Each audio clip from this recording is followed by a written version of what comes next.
Hello, I'm Victoria Connelly, and I'm the author of nearly 40 books, which include novels, novellas, non-fiction, and short stories.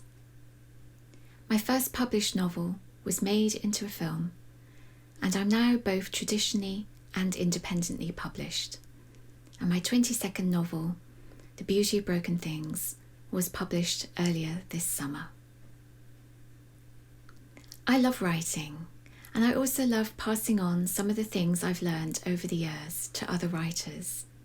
And today I'm going to be talking about descriptive writing and how you can really make your writing sing.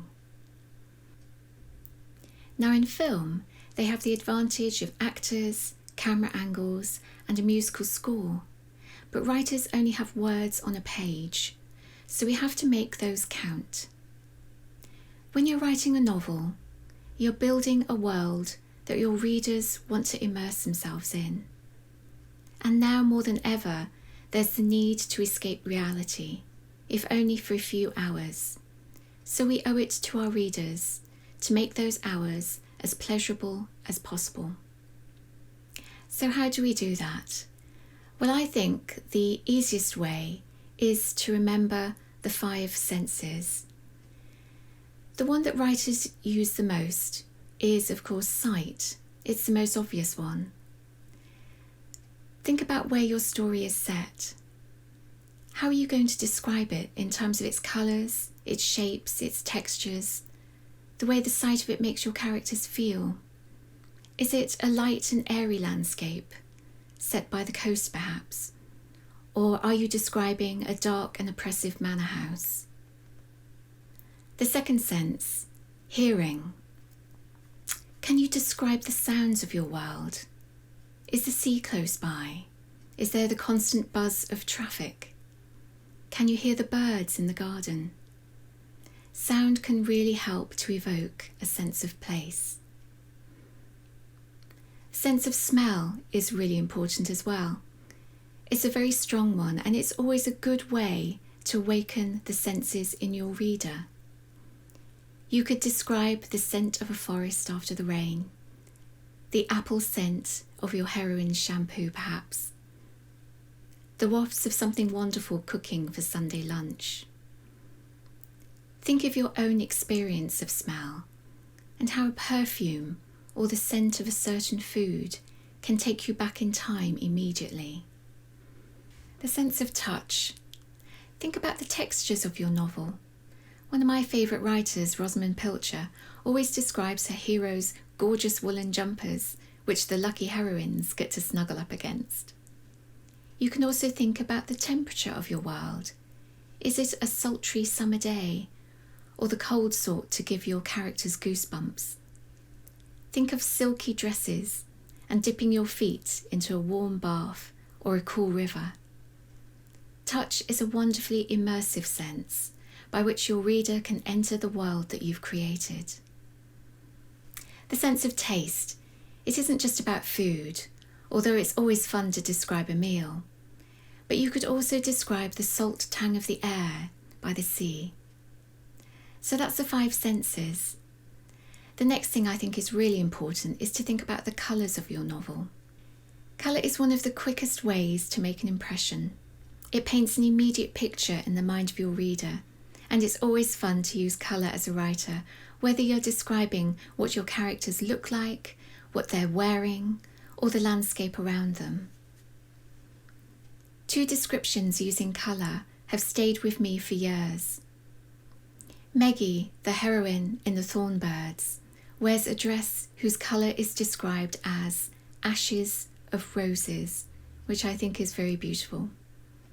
And one of the heroines in Jilly Cooper's novel Riders has her hair described by the hero as being the colour of drenched fox.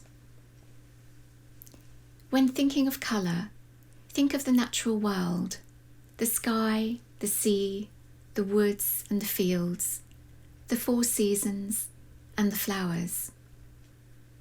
So instead of saying my hero's eyes were a blue-grey colour, the heroine in my novel Flights of Angels always thought of them as the colour of the sea after a storm, which is not only more precise, I think, and romantic, but also more memorable.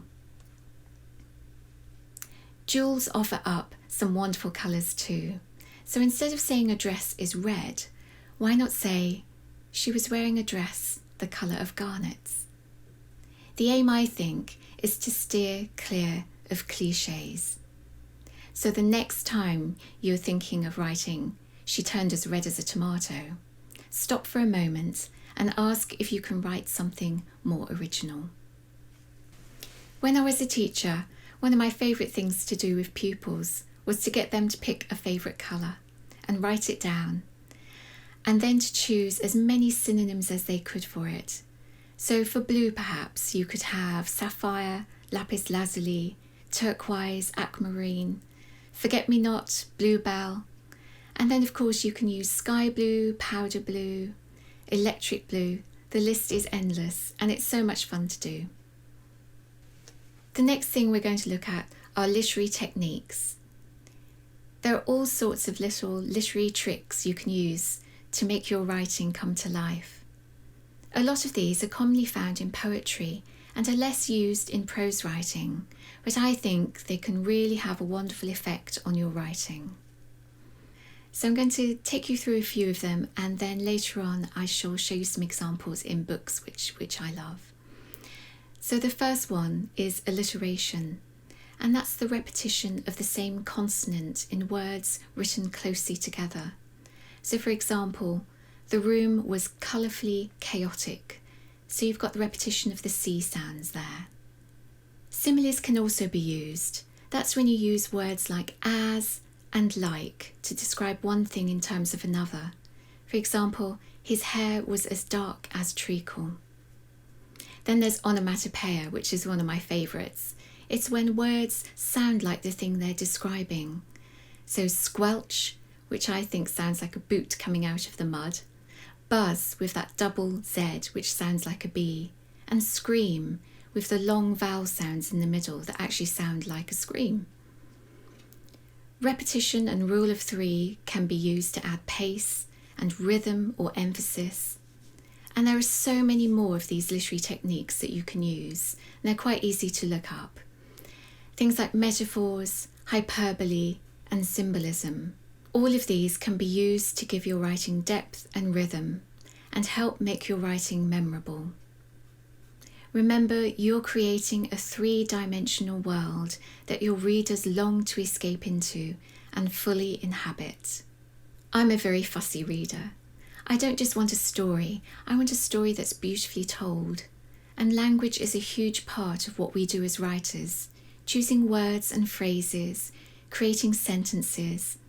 And that should be a joy for you as a writer, as well as for your reader. Now, I want to share some examples with you of all the things we've been looking at so far. So the use of the five senses, colour, and literary techniques. And here are some of the books that I've been reading recently by some of my favourite authors. So the first we're going to look at is Debbie Maycomber, The Girl's Guide to Moving On. And her heroine, Leanne, is teaching English to foreign students. And one of them, Nikolai, is slowly falling in love with Leanne.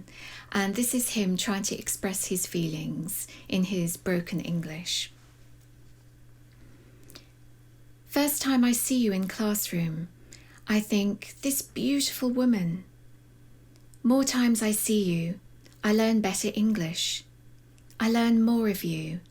And every time I learn more of you, my heart fills up until you are always with me. You are with me in my sleep. At my work, you with me. He paused and placed his hand over his chest. In my heart, you with me. And I love that. Debbie Maycomber's really used the rule of three and repetition there to such effect. It's a really poignant, moving scene between the two characters. Now, the next book I'm going to look at is Santa Montefiore's The Temptation of Gracie, which is set in Italy, which is always a delight for writers to describe. And this is her description of the villa. There was something very wise about its expression, like an old farmer whose wrinkled, gentle face reveals a deep understanding of the magic that lies beneath the land. It was built in the Tuscan stone, which is common throughout the land, but these walls had weathered over the centuries to the colour of milky tea, and looked almost battle-weary, as if they had witnessed dramatic things before this tranquil retirement. The windows were framed by sage-green shutters and placed either side of the big doors with enormous terracotta pots of purple bougainvillea, heaped high and cascading over the sides in an extravagant overflow. The beauty of the place delighted Gracie, whose English heart would never tire of such splendour. So there, Santa not only uses similes, but personification, which turns the villa almost into a character in its own right. The next one, and it's an author I've already mentioned, is Rosamunde Pilcher. She's one of my favourite authors. And this is from one of her novellas. She's famous for The Shell Seekers, but she wrote lots of novellas as well. And this one, like many of her stories, is set in Cornwall, and it describes her heroine arriving at Porthcaris by train. And it's a gorgeous description, full of soft words and similes. At last, the engine gave a single whistle, and they were off. It was impossible not to feel excited as familiar landmarks loomed up through the darkness and were recognised and then fled past.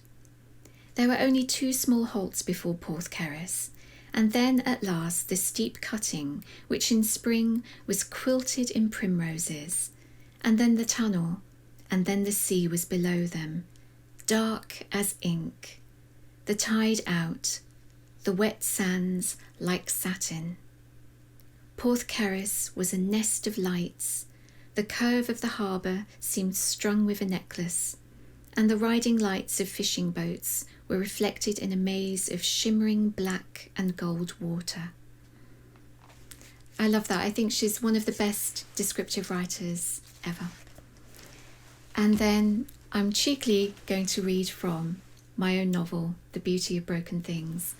And like Rosamunde Pilcher, I have a love affair with the sea, and this is my heroine on the beach. And see if you can spot some alliteration there, and lots of wonderful onomatopoeia too. Orla never tired of her first glimpse of the sea, and stood for a moment and inhaled deeply. It was the best cure-all, a doctor of salt water and wind, who could heal you with a wintry blast or summery caress. The sea had a voice that changed with the seasons and the weathers. Its colours and the shapes of its waves were never the same either. Sometimes Orla walked head bent into the wind, unable to see anything other than her boots and the sand. At other times she'd sit on a shingle bank and let her fingers sift through the stones and shells, causing tinkling avalanches in search of more treasure for the deep windowsills of the castle. So I don't know if you're able to hear there all the S words, which kind of echo the sounds of the sea. And the word tinkling, when she's running her fingers through the stones and shells, that's a lovely onomatopoeic word. Of course, the trick is to be able to use all these beautiful ways of writing naturally. Never forget that the novelist's main job is to tell a story, a gripping page-turning story that keeps your reader up half the night. The language you use can be a wonderful magical tool, but never use it at the expense of telling a decent story. So the trick is to use some of these tools once the first draft is written. Then go back and play with the words, restructure your sentences, and think about the vocabulary. Don't think you have to make each sentence absolutely perfect in your first draft. That's the time for telling your story and finding out who your characters are. So I hope that helps, and that you're now inspired to add that extra dimension to your writing through description. Thank you.